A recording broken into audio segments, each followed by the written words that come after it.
नमस्कार दोस्तों, मेरा नाम है श्याम कुमार और स्वागत है आपका इस गूगल शीट सेशन में, जहां पे हम सीख रहे हैं गूगल शीट के बारे में। तो आज के सेशन का जो टॉपिक है वो है किस तरीके से आप क्वेरी फंक्शन को यूज़ कर सकते हैं गूगल शीट के अंदर। कहते हैं गूगल शीट रामबाण इलाज है एक गूगल शीट के अंदर। अगर आप गूगल शीट में क्वेरी फंक्शन नहीं जानते तो कुछ भी नहीं जानते आप, ठीक है।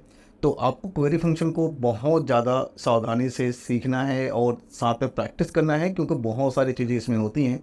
हम यहाँ पे बेसिक लेवल पे कवर कर रहे हैं इस सेशन के अंदर, ठीक है। दो यहाँ पे चीज़ें हम कवर करेंगे, एक बेसिक कैसे आप क्वेरी को यूज़ कर सकते हैं, दूसरा सेलेक्ट एंड वेयर को, ठीक है। उसके अलग अलग और भी बहुत सारे ऑपरेटर्स हैं, उन सबको कैसे यूज़ करेंगे वो भी हम आने वाले जो क्लासेस होंगी उनमें देखेंगे। फिलहाल इस सेशन के अंदर दो चीज़ें हम कवर कर रहे हैं, ठीक है।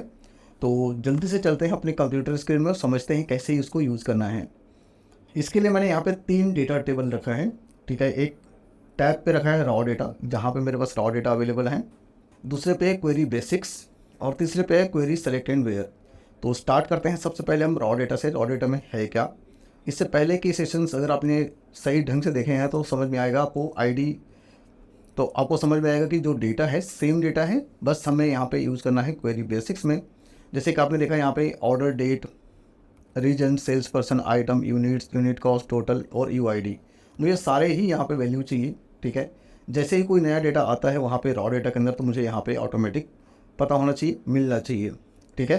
तो कैसे करना है, इसके लिए स्टार्ट करना है आपको क्वेरी फंक्शन। क्वेरी फंक्शन के सिंटैक्स को समझना है तो यहाँ पे मैंने ऑलरेडी एक लिंक दे रखा है, इस लिंक पे क्लिक करेंगे, यहाँ पे आपको मिल जाएगा इसका सिंटैक्स, डेटा, क्वेरी और हेडर्स, ये ऑप्शनल है, ठीक है। तो यहाँ पे दो ही चीज़ें आपका मेन है, एक है डेटा और क्वेरी। डेटा का मतलब जो आपका डेटा रेंज है, और क्वेरी का मतलब है कि आप क्या क्या उस पर कंडीशंस अप्लाई कर रहे हैं, ठीक है, किस क्वेरी के बेसिस पे आप डेटा को लेके आ रहे हैं। तो चलते हैं फटाफट अपने शीट के अंदर। यहाँ पे हम जो क्वेरी लगा रहे थे, यहाँ पे है अपना रॉ डेटा। रॉ डेटा को हमने सेलेक्ट कर लिया। उसके बाद इसका जो सिंटेक्स कहता है, स्टार्ट करना है आपको सेलेक्ट से, ठीक है। अब सेलेक्ट कौन कौन से कॉलम को आपको सेलेक्ट करना है आप यहाँ पे चूज़ कर सकते हैं। जैसे कि आपको करना है ए से लेकर एच तक, या हो सकता है आपको ए, सी, ई, जी, ठीक है, ये सब चाहिए। तो मान लो मैं कहता हूँ मुझे यहाँ पे चाहिए ए कॉलम, उसके बाद कॉमा, कैपिटल में आपको लिखना है। जैसे ए लिखा आपने, ए कैपिटल में होना चाहिए। बी लिखा आपने, बी कैपिटल में है। मैं कहता हूँ मुझे सी भी चाहिए, डी भी चाहिए, उसके बाद ई भी चाहिए, एफ भी चाहिए, जी भी चाहिए और एच भी चाहिए, ठीक है। इसके बाद आपको क्लोज करना है इसका जो डबल कोटेशन मार्क है, और क्लोज करना है पेरेंथेसिस और करना है एंटर। एक ये तरीका है जिससे आप डेटा अपने ला सकते हैं। यहाँ पे आप देखेंगे हेडर भी आ रहा है, क्योंकि हमने डेटा जो रेंज है वो लिया था A1 से, ठीक है। तो आप इसको कर सकते हैं A2 से, क्योंकि हमारे पास हेडर ऑलरेडी है तो हमें हेडर नहीं चाहिए, ठीक है। तो ए से लेकर एच तक का डेटा मेरे पास आ चुका है इस तरीके से। अब जब भी यहाँ पे कुछ नया अपडेट होगा, चेंज होगा, तो यहाँ पे ऑटोमेटिक आता रहेगा।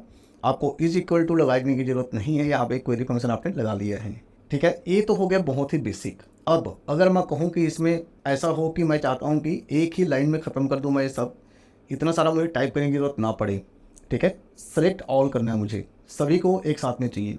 तो क्या करना है, अगर आपको सारे डेटा चाहिए सारे टेबल का, तो क्या करेंगे आप, सेलेक्ट स्टार।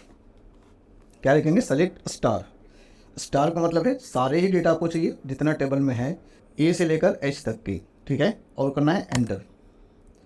तब भी सेम डेटा है, ठीक है। और अगर आपने A B C D E F G H करा तब भी सेम है, ठीक है। इसका मतलब है कि आपको शॉर्टकट यूज़ करना है इस तरीके से, और फटाफट अपना डेटा आप ला सकते हैं, ठीक है। दूसरा ये हो गया आपका बेसिक। क्वेरी के अंदर हम और कंडीशंस लगा सकते हैं, जैसे कि मैं कह रहा हूँ कि यहाँ पे सेंट्रल, ईस्ट और वेस्ट जो रीजन है उसके बेसिस पे मैं लाऊँ। अगर मैं सेंट्रल साइड करूँ सिर्फ मुझे सेंट्रल दिखाई दे, मैं कहूँ ईस्ट सिर्फ ईस्ट दिखाई दे, मैं कहूँ वेस्ट तो सिर्फ मुझे वेस्ट की ही डेटा दिखाई दे।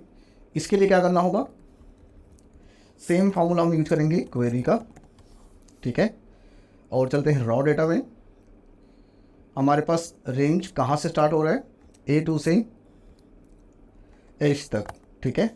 उसके बाद डबल कोटेशन मार्क स्टार्ट करना है और सेलेक्ट, सारे के सारे चाहिए मुझे। किसके बेसिस पे, एक कंडीशन है जो रीजन है, रीजन के बेसिस पे। अब रीजन को मुझे चेक करना है जहाँ पे सेंट्रल, ईस्ट और वेस्ट जो मैच होगा तभी मुझे डेटा वो दिखाई दे। इसके लिए मुझे क्या करना है, सेलेक्ट स्टार कर लिया मैंने सारे डेटा, वेयर जहाँ पे, ठीक है, कंडीशन मैंने लगाना स्टार्ट करा, बी कॉलम, कौन सा कॉलम है ये, B column, B is equal to किसके बराबर होना चाहिए, या तो आप सिंगल कोटेशन मार्क के अंदर लिख सकते हैं सेंट्रल, अगर आपको सेंट्रल का चाहिए, ठीक है, कोटेशन मार्क क्लोज कर दें, डबल कोटेशन मार्क लास्ट में और एंटर कर दें। अब इससे क्या है, सिर्फ सेंट्रल के ही डेटा आपको दिखाई दे रहा है, यहाँ पे कुछ और नहीं दिखाई दे रहा है, क्योंकि हमने यहाँ पे कंडीशन लगा दिया B is equal to central.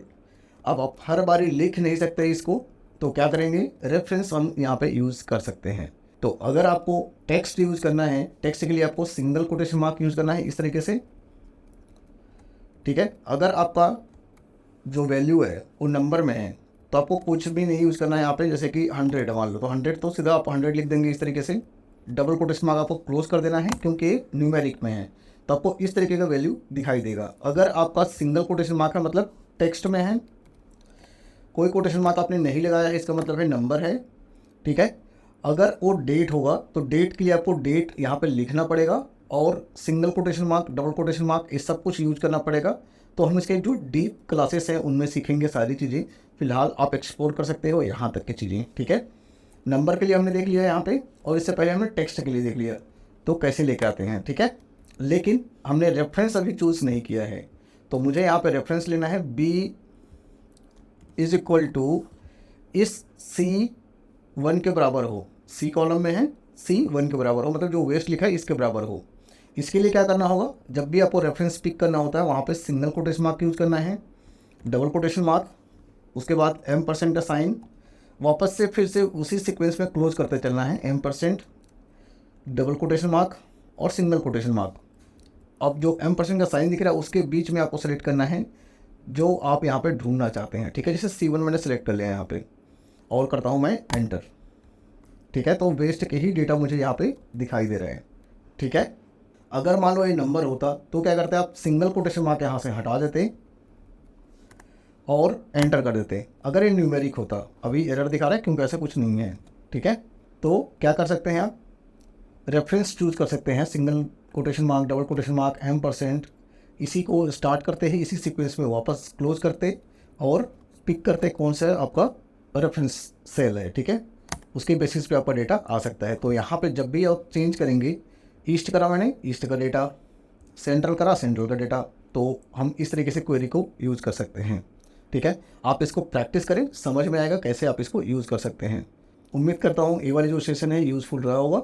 मैं आपसे मिलता हूँ नेक्स्ट सेशन में, तब तक के लिए बाय बाय।